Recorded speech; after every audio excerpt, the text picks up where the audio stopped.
उमा न कछु कपिके अधिकाई, प्रभु प्रताप ही जो काल ही खाई। जय श्री राम दोस्तों, राधे राधे। कैसे हैं आप सब? भगवान की कृपा और आशीर्वाद से आप सब कुशल मंगल से होंगे और आप सबकी कुशलता के लिए प्रभु श्री राम जी से, प्रभु हनुमान जी से हर समय प्रार्थी रहता हूं।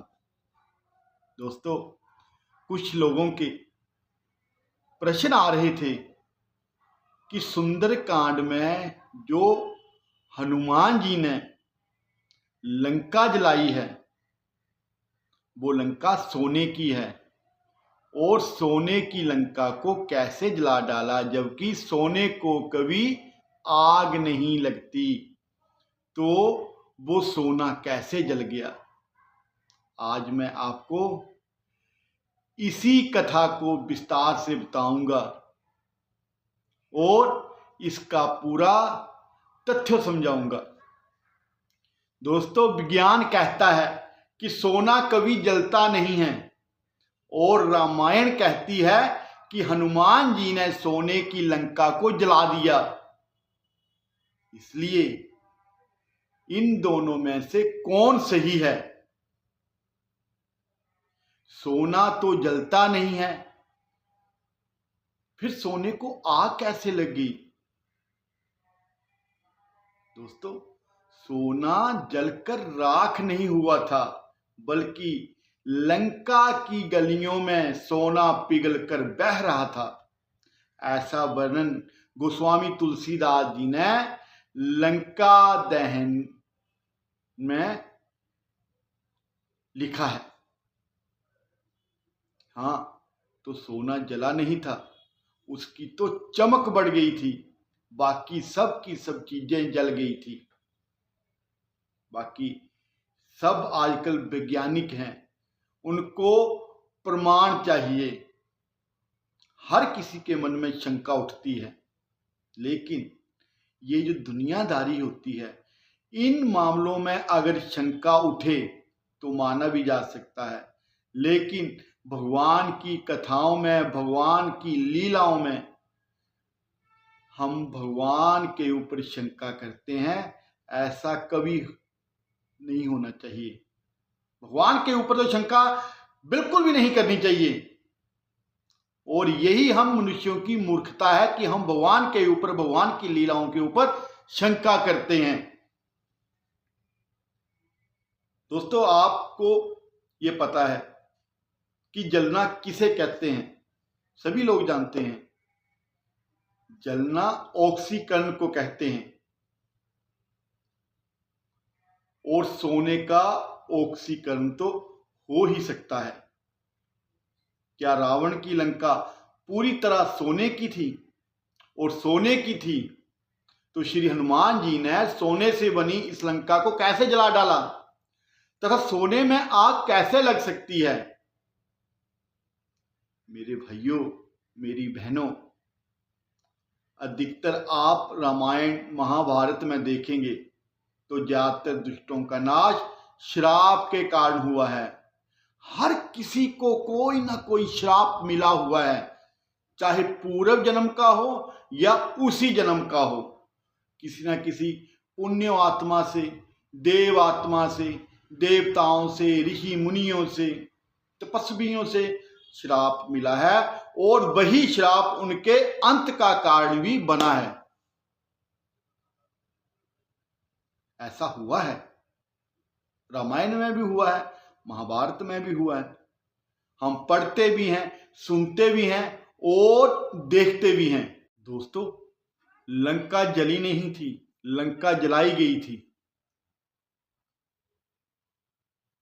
सोना कैसे जल सकता है?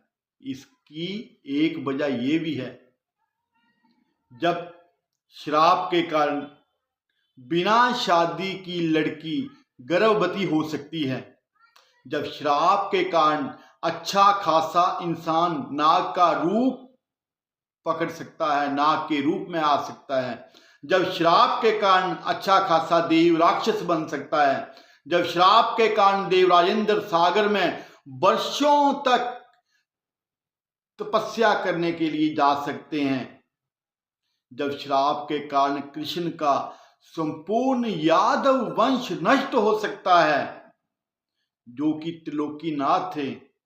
जब श्राप के कारण भगवान श्री रामचंद्र जी को वनवास मिल सकता है, जब श्राप के कारण औरत पत्थर बन सकती है, जब श्राप के कारण रावण मर सकता है, जिसने कि काल को भी अपने अधीन कर रखा हो, तीनों लोग जिसके थर थर कांपते हों, जिसके एक कदम के पटकने से तीनों लोग कांप उठते हों, वो रावण भी एक श्राप के कारण मर सकता है। जब श्राप के कारण पहिया धरती निगल सकती है, जब श्राप के कारण महान योद्धा युद्ध स्थल में अपना मंत्र भूल सकता है, जब श्राप के कारण कृष्ण मानव लीला कर सकते हैं, जब श्राप के कारण दो देवता पेड़ के रूप में जमीन पर उग सकते हैं, जब श्राप के कारण आज तक औरतें कोई बात अपने अंदर पचाने की ताकत नहीं रख सकती, तो रावण की सोने की लंका जल गई, ये कोई बहुत बड़ी बात नहीं है। वैसे भी लंका को तो मिलना ही था, लंका को तो मिट्टी में मिलना था, लंका को तो जलना ही था, क्योंकि मां पार्वती का जो श्राप था उस पर पहले ही लग चुका था कि जिस सोने की लंका के लालच में आकर रावण तुमने हमारे भोले बाबा शिव शंकर जी से लंका को दान में मांगा है, उन्हीं का एक अंश इस सोने की लंका का नाश कर देगा। क्योंकि लंका हमारी नहीं तो किसी के भी नहीं, लंका हनुमान में नहीं, प्रभु हनुमान जी ने नहीं, खुद माता पार्वती जी ने जलाई थी। क्योंकि हनुमान जी के जो रुद्र अवतार हुआ है, वो भोले बाबा का जो रुद्र अवतार है वो हनुमान जी थे, और माता पार्वती जी का एक अंश जो था वो ही हनुमान जी की पूंछ थी। लंका हनुमान जी ने नहीं, मां पार्वती जी ने खुद जलाई थी।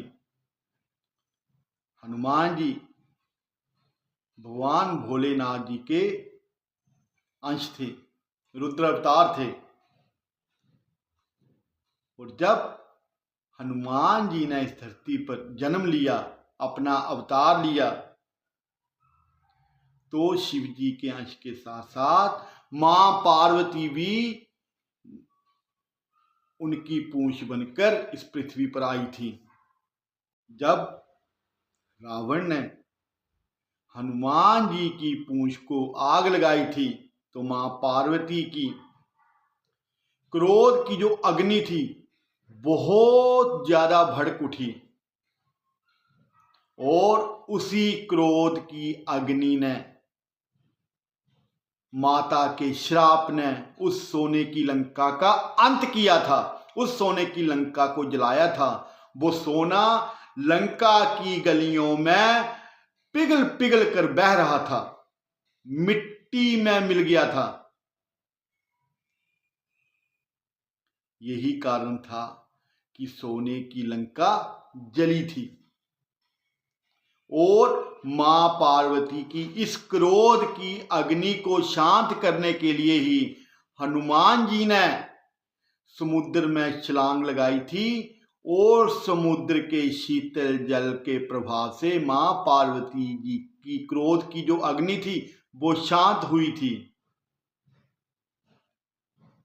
इसमें हमें बिल्कुल भी रत्ती भर भी संशय नहीं रखना चाहिए कि सोने की लंका नहीं जली थी। हमें आज के विज्ञान को अपने ऊपर हावी नहीं होने देना चाहिए, क्योंकि भगवान की लीला अपरंपार है, भगवान की लीला विज्ञान से बहुत ऊपर है। जहां विज्ञान की सोच खत्म होती है, वहीं से प्रभु की लीला अपनी प्रबल माया को जागृत करती है।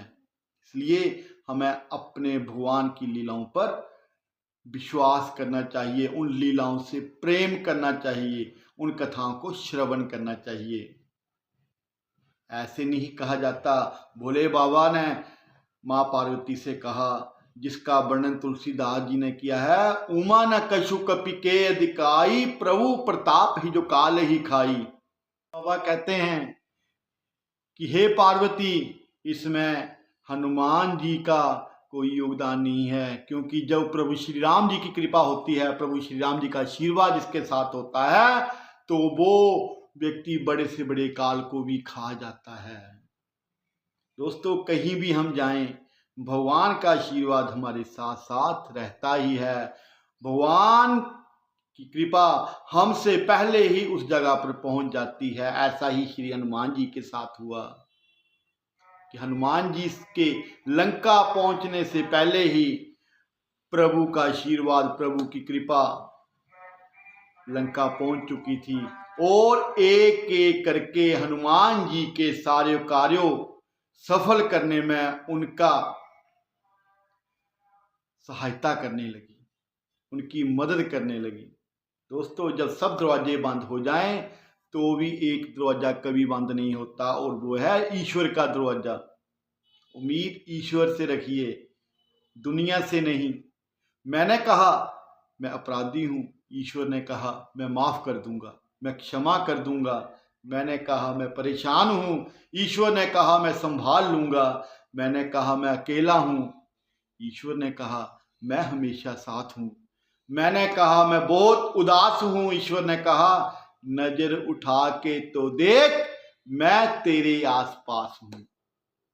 इसलिए भगवान से प्रेम करिए, भगवान की लीलाओं पर, भगवान पर संशय मत करिए। आपको जानकारी अच्छी लगे इसको ज़्यादा से ज़्यादा शेयर करना और चैनल को सब्सक्राइब कीजिएगा। जय श्री राम, राधे राधे।